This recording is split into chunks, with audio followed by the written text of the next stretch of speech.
Hinangad nga nitong babaeng abogado na makapag-usap silang dalawa ng binata ng masinsinan, kung saan ay inilahad nitong si Attorney Lee na alam nilang kinuha ng ating bida ang mga relikang pinangahawakan ni Yun Si Woo. Ngunit wala nga raw silang anumang plano magsampa ng reklamo, bagkus naroroon siya upang mag-alok sa kanya ng trabaho. Pasimpleng hinamak naman nitong si Joyon ang naging payag nitong babaeng attorney at tinawag pa nga itong kontrata para lamang sa mga gustong maging alipin.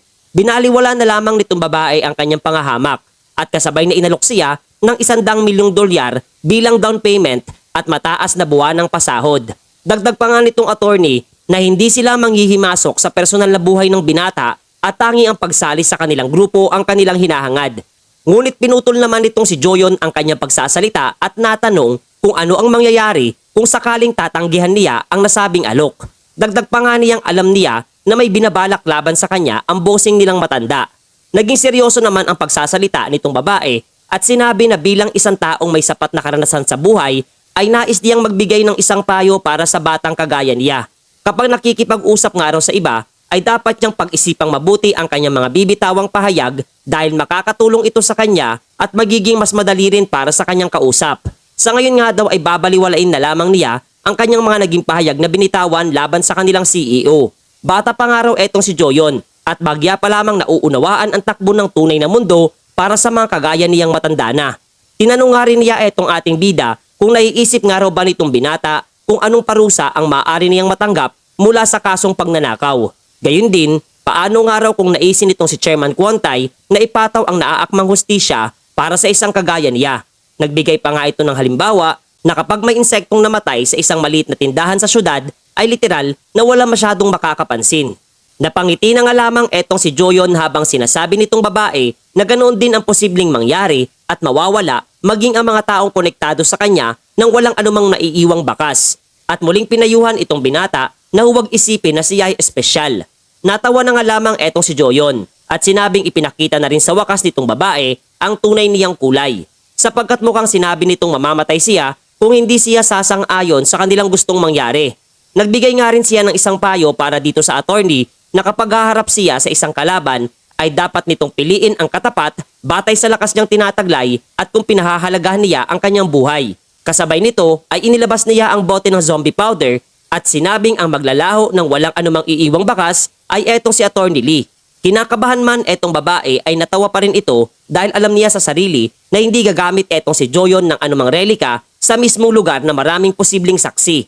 Ngunit taliwas nga sa kanyang inaasahan ay binuksan nitong binata ang nasabing bote at tinanong ang babae kung talagang sigurado ba siya na hindi niya ito gagamitin. Kasunod nito ay umalingaw-ngaw sa paligid ang biglang pagsigaw nitong babae at napalingon ang lahat ng mga naroroon.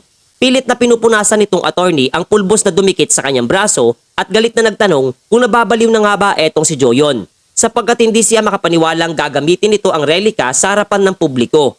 Nginitian lamang siya nitong binata at sinabing wala siyang pakialam kung malaman ng buong mundo ang tungkol sa mga relika at mariing nasambit na naiiba siya sa lahat ng mga miyembro ng TKBM Corporation.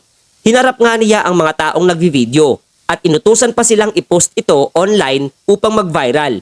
Doy napansin din niya na mukhang hindi naaapektuhan etong babae gamit ang zombie powder na nangangahulugang napakataas ng abilidad at kontrol nitong babae sa mga relika. Napagpasya na nga rin itong attorney na dapat nang gamitin niya ang kanyang sariling relika dahil tiyak na mas malakas na ang susunod na atakeng isasagawa laban sa kanya. Kumilos na nga rin siya at bigla itong umatake gamit ang kanyang water cannon. Ngunit kasabay naman itong lumitaw ang isang haligi ng bato at ibinalik sa kanya ang nasabing pag-atake habang isinasaad ang katagang mata sa mata, ngipin sa ngipin. Napagtantong ng babae na ito ang kodigo ni Hammurabi habang muli ay inatake siya ng binata gamit naman ang pilak na palakol na siyang nagbunsod upang agaran siyang sumuko. Nagtaka nga rin etong si Seung Woo kung literal napapatay talaga siya ng isang tao habang nasa harapan ng lahat. Sinagot naman siya ng binata ng hindi. Ngunit sisirain niya ang isang napakahalagang bagay na pinangahawakan nitong takot na babae.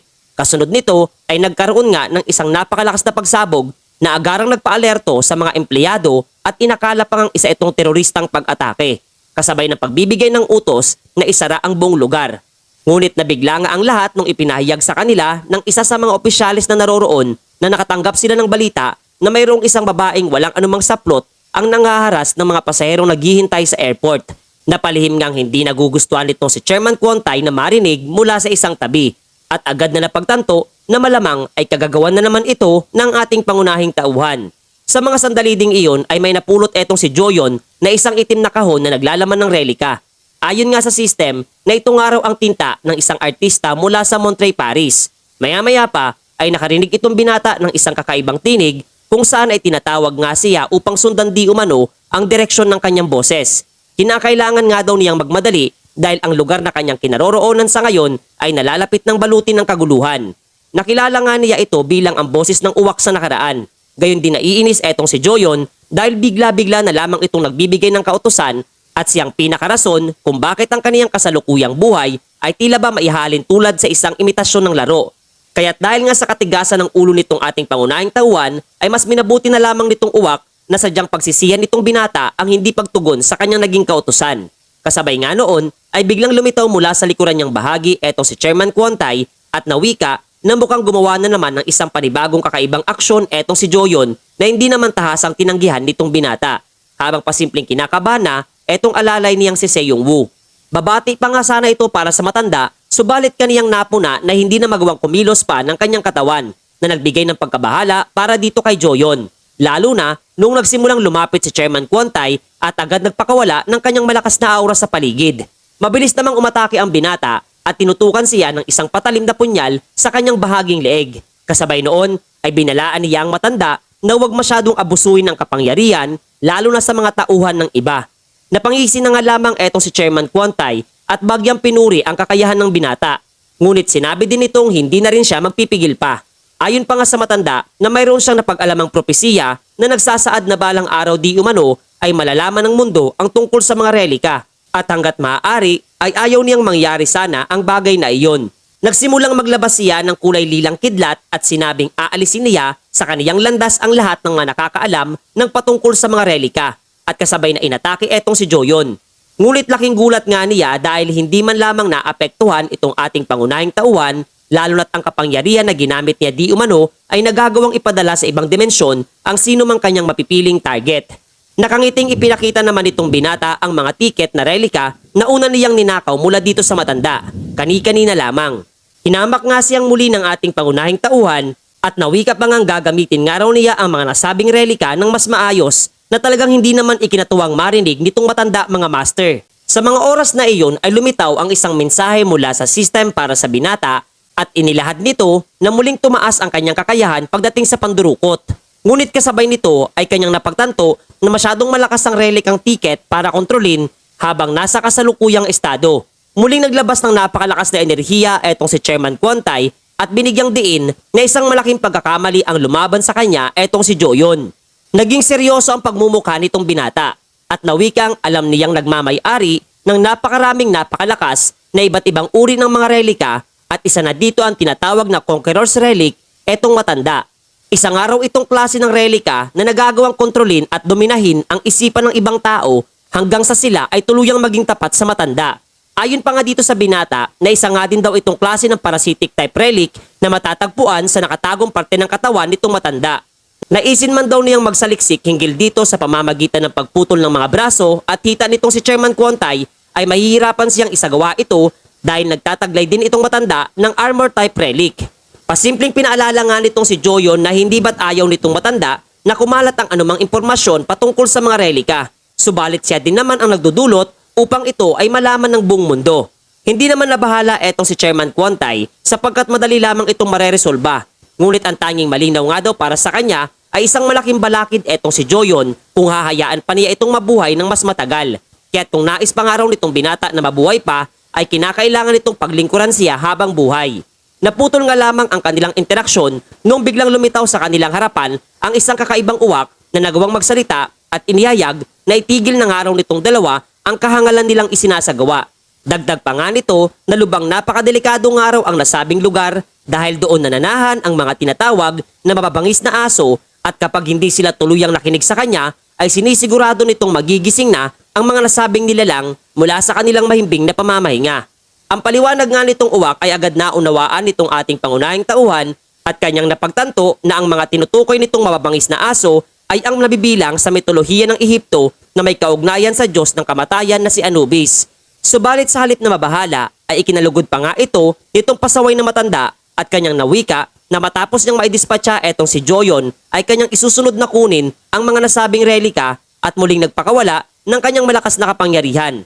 Tinawag naman siyang literal na hangal nitong uwak kasabay ng pagkakaroon ng pagyanig sa kalupaan nitong buong airport. Kasabay noon ay ang sunod-sunod na pag-pop up ng mga mensahe nitong system para dito sa binata, hinggil sa kakaibang nakamamatay na enerhiya na nais pumasok sa kanyang katawan at marami pang iba.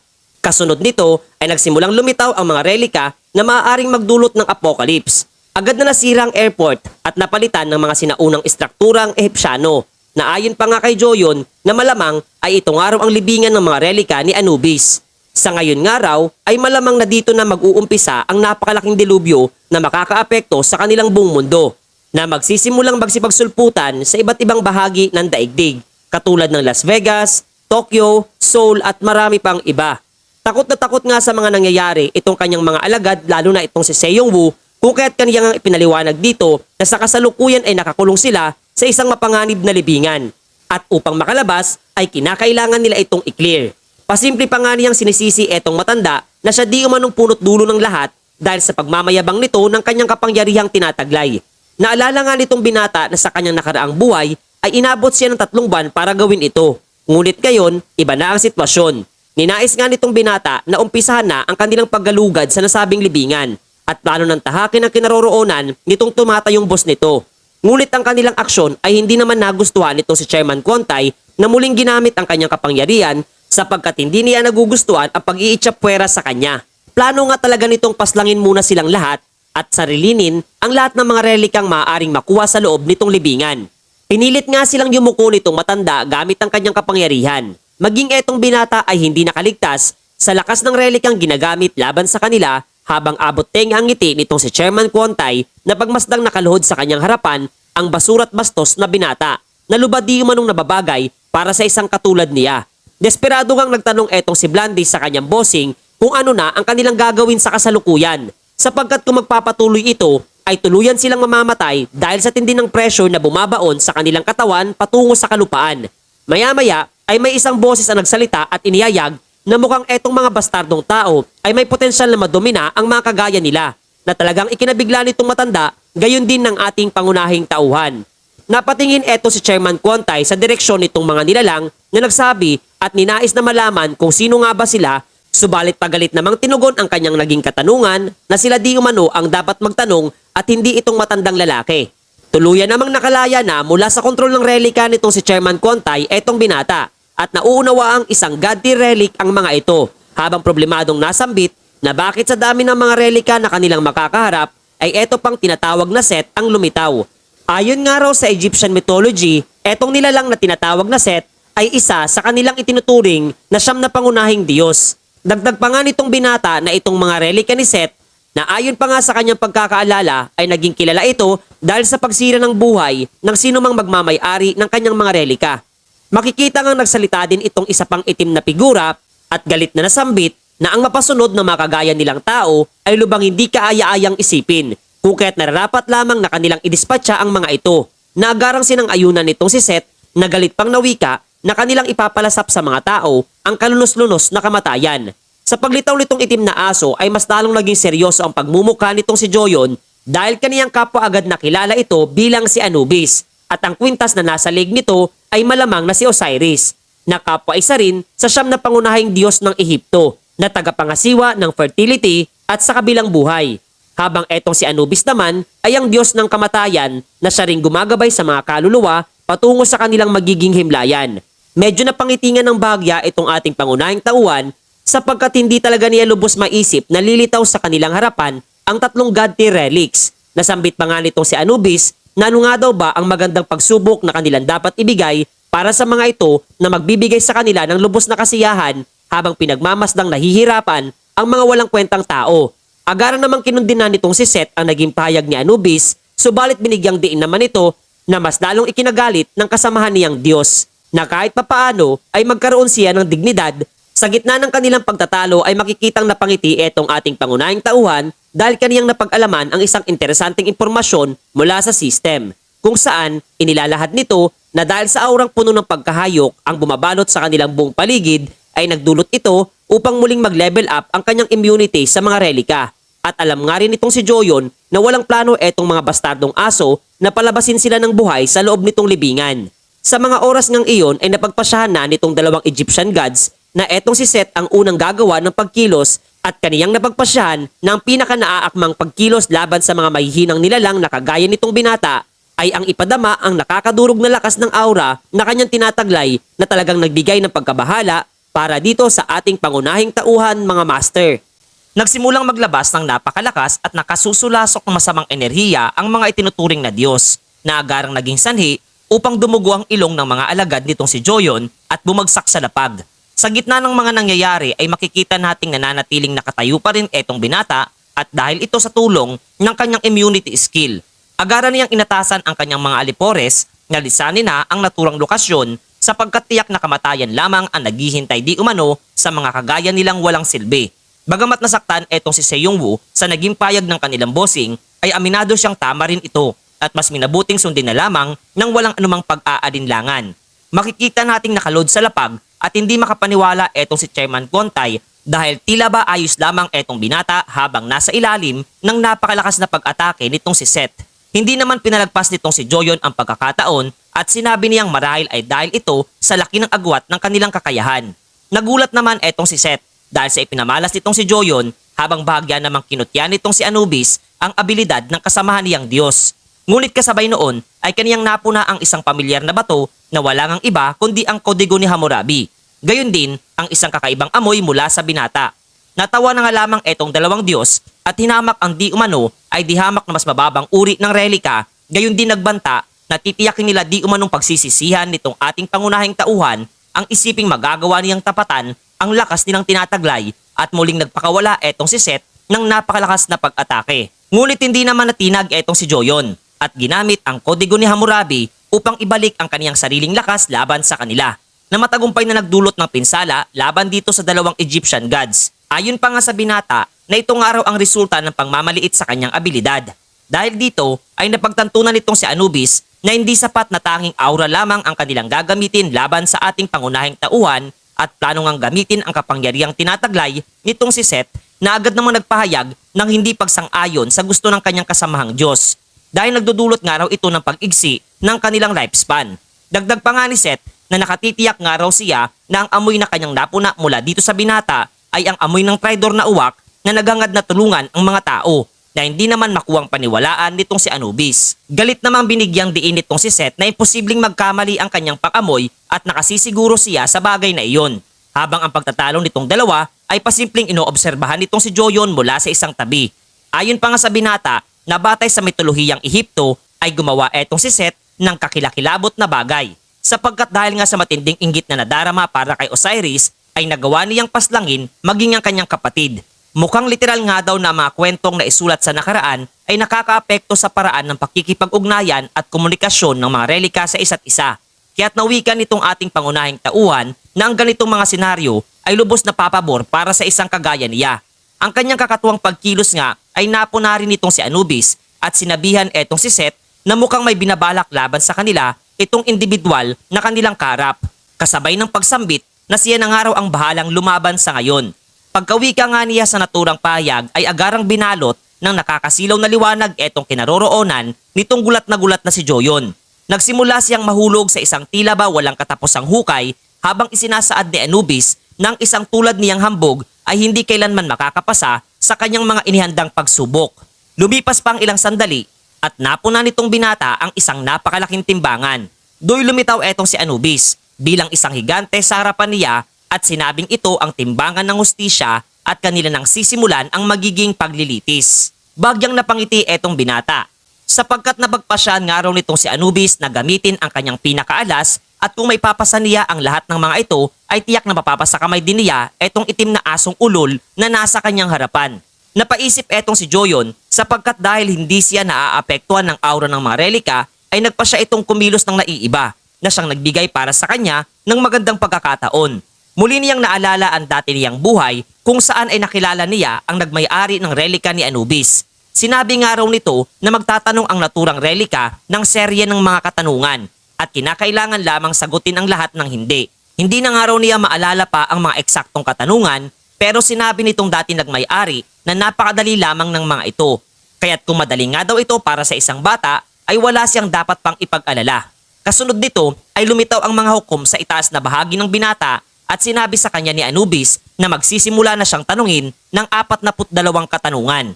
Dagdag pa nga ni Anubis na kung masasagot nitong binata ng hindi ang lahat, tiyak ay papasa siya. Ngunit kung magsisinungaling nga raw etong si Joyon, ay kakainin lamang siya ng mga halimaw na nagtatago sa kadiliman na makakabasa ng kanyang makasalanang puso. Napangiting muli etong binata sapagkat kinumpirma nga nitong si Anubis ang naging pahayag para sa kanya sa nakaraan. Nagsimula na nga ito sa pagtatanong at ang una dito ay kung nakagawa na nga daw ba siya ng pagnanakaw. Nasadya namang hindi inaasahang marinig ditong si Joyon, lalo na't ito nga daw ang kanyang naging hanap buhay. Tumawa etong si Anubis at sinabing alam na niya ang rason kung bakit hindi kaagad makasagot etong binata na pakunwari ngang nagpapalusot na pag-iisipan lamang niya ng mabuti ang kanyang kasagutan. Nagpatuloy pa nga etong Diyos sa pagtatanong katulad ng minsan na nga daw ba siyang nagsinungaling, nambugbog, nanira ng ari-arian ng ibang tao at kung ano-ano pa. Hindi nga makuhang sumagot nitong ating pangunahing tauhan sapagkat ang lahat ng iyon ay pawang palagian niyang nagagawa.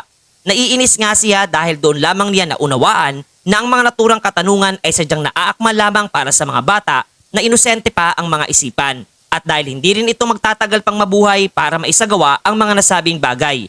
Makikitang iniabot ni Anubis ang kanyang kamay at sinabing malamang ay hindi niya kayang sumagot ng hindi maski kahit isa sa 42 katanungan. Do'y hinawakan nga niya ng mahigpit etong binata at nawikang katulad nga daw ito ng kanyang inaasahan mula sa isang taong puno ng kasalanan. Masisilayang lumitaw ang isang napakalaking halimaw sa paan ng bahagi nitong si Anubis na sinabi pa ngang mas mabigat pa sa bakal ang puso ng bayani at inutusan niyang pumunta sa impyerno dahil iyon lamang ang nararapat para sa isang kagaya niya. Hihirit pa nga sana etong si Joyon, subalit tuluyang binitawan na siya ni Anubis at hinayaang mahulog ang binata patungo sa bibig ng nasabing halimaw. Hanggang sa mapunta siya sa isang desyertong puno ng mga buto. Napasigaw na nga lamang siya dahil sa tindi ng sakit ng pagkakahulog at pagdilat niya ay agaran niyang napagtanto na napaliligiran siya ng masasamang espiritu. Napatawa na nga lamang etong binata at sinabing hindi man lamang siya binigyan ng kahit saglit na pahinga. Do'y dumampot siya ng isang malaking buto at naganda na para sa pakikipaglaban. Gayun din, malakas pa ngang nawika na wala siyang paki kahit sabay-sabay pa ang mga ito na umatake laban sa kanya na kapwa naman agarang tinugon ng mga ito. Madaling pinugutan niya ng ulo ang mga halimaw at pinirapiraso ang mga ito. Patuloy siyang lumaban, ngunit napagtanto niyang sadyang napakarami ng mga nasabing halimaw. Ang isa nga sa mga ito ay halos makagat na ang kanyang pagmumuka, subalit mabuti na lamang at naisuksok niya ang buto sa bibig nitong halimaw.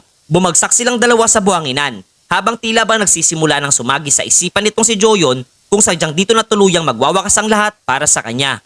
Ngunit sa gitna ng kanyang pag-aagam-agam ay muling na namang nagsalita etong misteryosong uwak at sinabing mukhang kinakailangan niya ng kanyang tulong. Dito ay nagsimulang lumabas ang isang nakakasilaw na liwanag mula sa katawan ng ating bida at kasabay na lumika ng isang napakalakas na pagsabog mga master. Makikitang lumitaw ang isang uwak sa itaas na bahagi nitong si Joyon. Kumikinang ang apat nitong mga mata at sinabing matagal ng panahon ang lumipas mula nang gawin niya ito ng mag-isa. Tumingin etong binata sa uwak at nagtanong na hindi ba ito ang nakaraan. Nagsimula namang lumabas ang bughaw na enerhiya mula sa uwak kasabay ng pagtawa nito. Aniya ay hindi na mahalaga pa kung anong timeline ang kinalalagyan nila na hindi naman maunawaan nitong ating pangunahing tauhan. Napalingon ang binata at tiningnan ang pulutong ng mga undead at sinabing mukhang muli na naman silang aatake. Sinabi nitong uwak na wala namang magbabago rito. Lumipad nga ito papalapit sa binata at sinabing tutulungan niya siyang makatakas. Dagdag pa nga nitong uwak na mas magiging masaya kung kanilang matatalo ang mga Diyos ng Ehipto gamit ang kanilang sariling kapangyarihan. Naguguluhang natanong naman nitong si Joyon kung sino ba talaga siya at bakit siya nito tinutulungan. Hindi naman siya sinagot pa nito at kaagad na kumislap na lamang ng bughaw na liwanag etong uwak at nagsimulang kumalat ang kidlat sa buong paligid. Sa mga sandaling iyon ay masisilayan nating pinagmamasdan nitong si Seth ang isang madilim na spear at sinasabing mas matagal ito kumpara sa kanyang inaasahan. Maya-maya pa ay nagsimula na itong magbitak, ngunit agaran din niyang napuna na may mali sa mga nangyayari. dahil mukhang sa pilitang winawasak di umano ang espasyo na nilikha nitong si Anubis. Pagkatapos ay bigla na nga lamang itong nawasak at doon lamang naunawaan nitong puting aso na ito nga raw ang kapangyarihan ng Diyos ng araw na sira. At literal, na galit habang pinagmamasdan etong uwak na lumulutang sa tabi ng ating bida. Samantalang si Anubis naman ay makikitang pagod na pagod habang lumulutang sa tabi nitong si Seth. Sinabi pa nga niya sa uwak na naaalala pa rin niya kung paano nito mas pinili ang pumanig sa mga tao upang sirain ang kanilang mga kapatid at kunin ang kanilang mga kapangyarihan. At galit na tinawag pa nga itong isang traidor. Napatingin si Joyon sa uwak at nagtanong kung totoo ba ang lahat ng mga sinasabi nitong aso. Samantalang kumislap naman etong si Osiris na kasalukuyang nasa anyo ng kwintas at sinabi kay Seth na oras na upang gamitin nila ng kanyang kapatid ang kanilang buong kapangyarihan upang ayusin ang gusot na ito at ipagbigay alam na rin sa iba ang patungkol dito sa uwak. Nag-aalab nga sa tindi ng galit etong si Seth habang sinasabing mukhang literal na wala talaga silang ibang pagpipilian pa. Nagsimula siyang balutin ng pulang liwanag, gayon din ang buong paligid na nagsimulang wasakin ng kidlat ang lahat ng malalapit na gusali sa kanilang kinaroroonan. Kasunod nito ay nagsipagsulputan mula sa kalupaan ang mga patay, gayon din ang napakaraming masasamang espiritu. Sa pagkakataong ito ay nilinaw ng uwak na hindi na niya matutulungan pa etong si Joyon. Ngunit napuna nitong wala ng katiting na pangamba ang mababakas sa pagmumuka nitong binata na kanyang hindi naunawaan. Nakangiting sinagot naman siya nito na huwag na nga raw isipin pa nitong uwak na siya ay isang hangal sapagkat naiiba na nga raw ang kanilang sitwasyon at nagagawa na niyang gamitin ang mga pagmamayari niyang relika.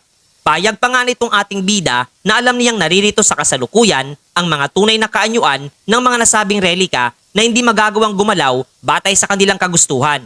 Kumilos na nga siya at tumalon upang salakayin ang mga patay habang natatawa naman etong uwak at sinabing tiyak na panonoorin niya kung ano ang kalalabasan ng aksyon nitong si Joyon. Sinimula na nga niyang hiwain ang napakaraming halimaw sa kanyang harapan, direksyon at nagmimistulang siya pa ang dapat katakutan ng mga ito. Ang kanyang aksyong isinasagawa ay literal na pumukaw sa atensyon nitong tatlong Egyptian gods, ngunit binigyang diin nitong si Seth na bagamat mahusay etong binata sa pakikipaglaban ay tiyak na may limitasyon ang kanyang stamina at tiyak na hindi siya makakasabay sa walang katapusang dami ng mga undead na kanilang kayang isamon. Nagising na nga rin etong si Anubis at tinanong kung ano ang nangyayari. Sinabihan naman siya nitong dalawang Diyos na magpakatatag dahil sama-sama nilang papaslangin etong ating pangunahing tauhan. Nagsimulang balutin ng benda ang kaanyuan nitong tatlong Egyptian gods kasabay ng kanilang mga alagad at mula dito ay lumitaw ang malalaking mami na nagtataglay ng mga matang puno ng pagkahayok sa dugo na talagang ikinabahalang masilayan nitong si Joyon. Kasunod nito ay agad nga siyang inatake ng mga higante. At bagamat sinubukan niyang gumanti ng pag-atake ay kanya ditong napuna na hindi gumagana ang kanyang matalim na katana kung kaya't muli niyang inilabas ang isa pa niyang punyal na para nga sa kaniya ay magsisilbi di umanong kanyang alas laban sa tatlo. Nagsimula na nga siyang maglakad patungo sa napakaraming mami habang inatasan etong kanyang relika na dalhin siya sa direksyon nitong si Anubis. Sa mga oras nga ding iyon ay literal na nasisiyahan etong si Osiris dahil higit na nakakakilos na siya ng maayos. Samantalang natanong naman itong si Anubis ang dalawang Diyos kung ginamit na ng magkapatid ang kanilang kapangyarihan. Naagarang positibong tinugon ng mga ito na buhat nang wala na silang ibang pagpipilian pa. Sinabi nga rin itong si Seth na hindi niya alam kung bakit. Pero muli na namang lumitaw ang uwak na nangangaso ng mga relika. Kaya't do'y naunawaan itong si Anubis na malamang ay ito ang rason kung bakit siya natalo. Nilinaw namang muli nitong si Seth na mayroong mali sa mga nangyayari. Kung kaya't dapat niyang balaan ang iba pa nilang mga kasamahan mula sa paglitaw nitong di umano'y bastardong uwak. Subalit hindi na nga niya nagawa pang tapusin ang kanyang pagsasalita, buhat nang bigla na lamang siyang hiniwa nitong si Joyon na agaran nitong ikinasawi. Hindi nga makapaniwala etong dalawa pang natitirang Diyos sa bilis ng mga pangyayari at bago pa man makarecover ang mga ito ay agaran ng idinispatcha nitong binata etong si Osiris.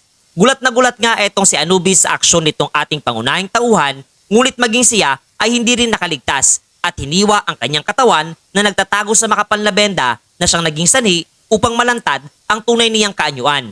Galit nga siyang nagtanong dito sa binata kung ano ang kanyang nais na mangyari.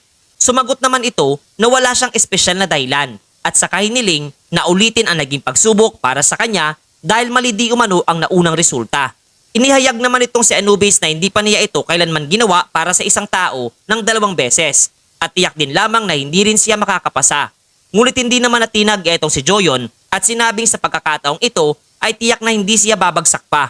Nagbabala pa nga siya habang itinututok ang kanyang espada sa harapan nitong relika at inutusan itong baguhin ang listahan ng mga magiging katanungan kung ayaw nitong magkapira-piraso kagaya ng nangyari sa kanyang mga kapatid na Diyos mga master.